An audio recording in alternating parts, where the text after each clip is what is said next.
Hi, I'm Linda Matthews, and in this video I'll be showing you how to make a quick and easy no-sew junk journal using this new printable junk journal kit titled The Tea Shop. This junk journal kit has 92 pages of printable journal pages, papers, ephemera and clip art that you can use to create a themed journal, which is what I'm making today, or you can use with any other type of junk journal. The kit includes 12 double-sided junk journal pages, 12 printable papers with 6 designs in both horizontal and vertical format, 12 pages of ephemera including pockets, envelopes, folios, tags, journal cards and other types of embellishments, plus a printable paper that you can use as a backing page. There's also 24 pages of clip art, 12 pages with a white background, and 12 pages with a beige background that leaves you with a vintage style edge once the images have been fussy cut. This is a really cute junk journal kit if you're a tea lover, and it has lots of options for making creative pages. To get started with the no-sew journal, print the journal pages front and back. I've used lightweight cardstock and printed the journal pages on one side with a paper pattern on the other side. Lightweight cardstock is a good choice when you're going to add lots of embellishments onto the pages, as plain paper isn't always strong enough to support all the glue and embellishments. After printing, trim away the white edges, then fold in half and crease down the centre using a bone folder. I've printed out all 12 double-sided pages, so I have 24 single pages to make my journal with.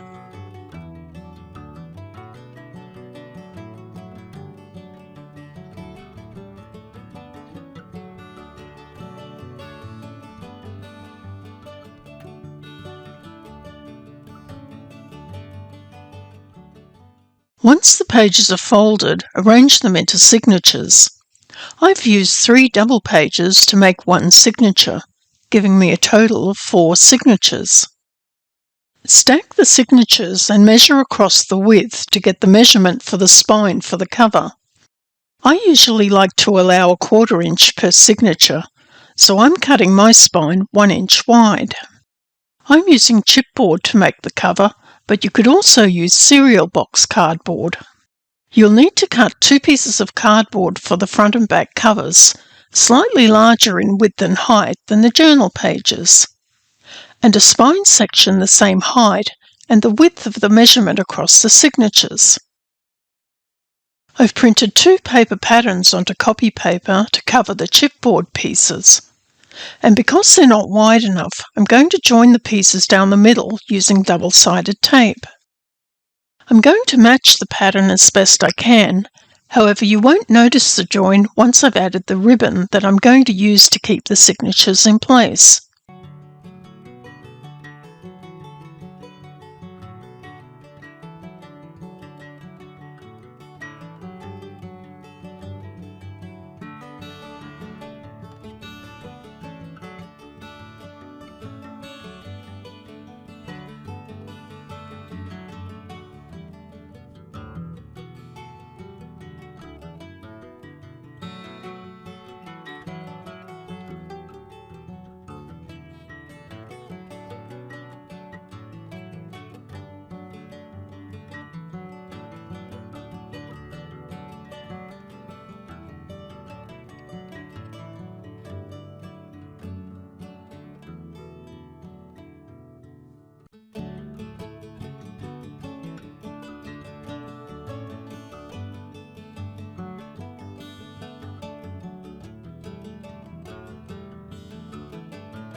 Use a ruler to align the bottom edges of the cardboard pieces and then glue them onto the inside of the paper.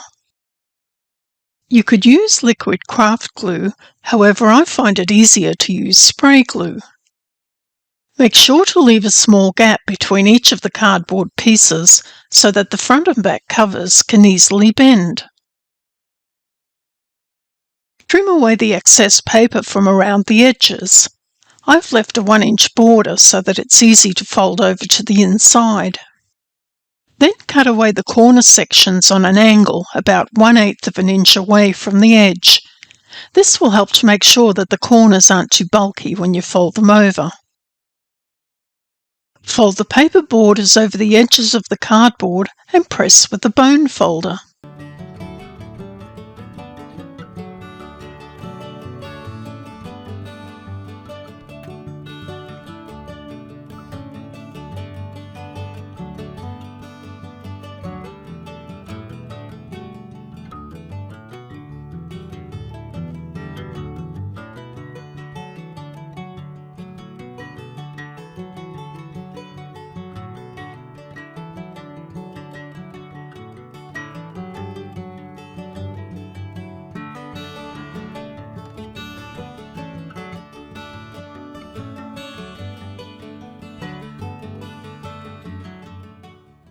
Glue the borders to the inside.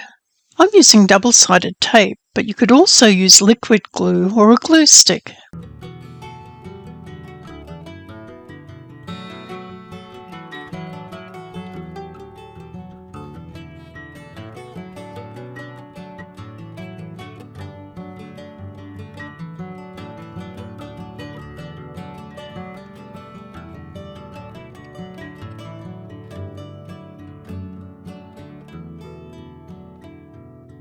To create a sharp corner point, press a bone folder along the corner of the chipboard and press the paper along the edge.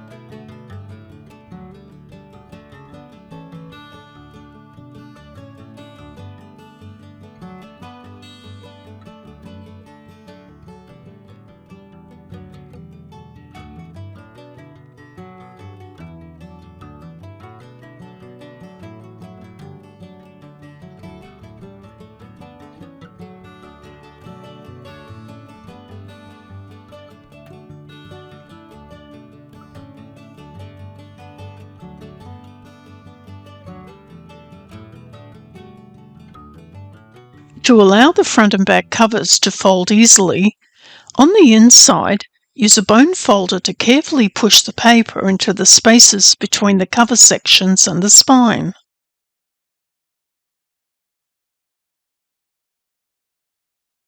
To cover the inside of the cardboard covers, I printed a paper pattern onto a piece of copy paper.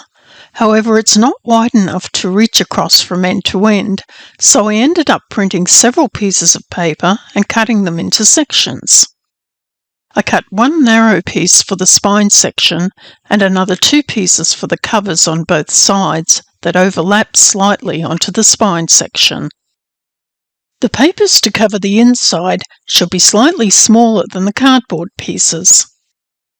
I used spray glue to glue the inside pieces, but you could also use liquid glue or a craft strength glue stick. While the paper is still damp from the glue, gently run a bone folder and press the paper into the creases along the spine section.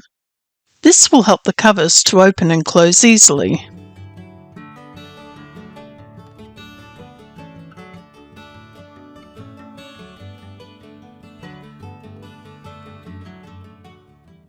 To finish the front and back covers, I printed 2 of the junk journal pages onto cardstock and machine stitched them around the outer edges. I added a small button and lace embellishment, then glued the pieces to the front and back covers.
To finish the no-sew journal cover, I'm using a length of ribbon to wrap around the spine.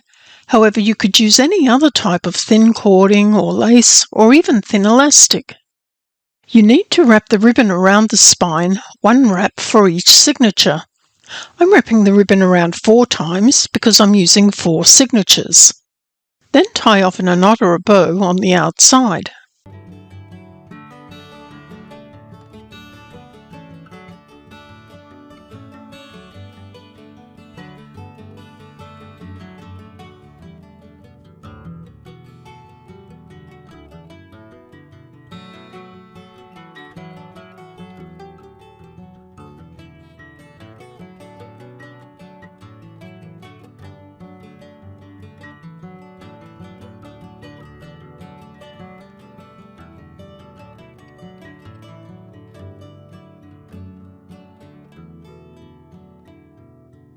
To attach the signatures, simply slip the pages underneath each strand of ribbon.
In the next upcoming video, I'll be embellishing the pages using the ephemera and clip art from this kit. So thanks for watching, and I hope you enjoy making your journal.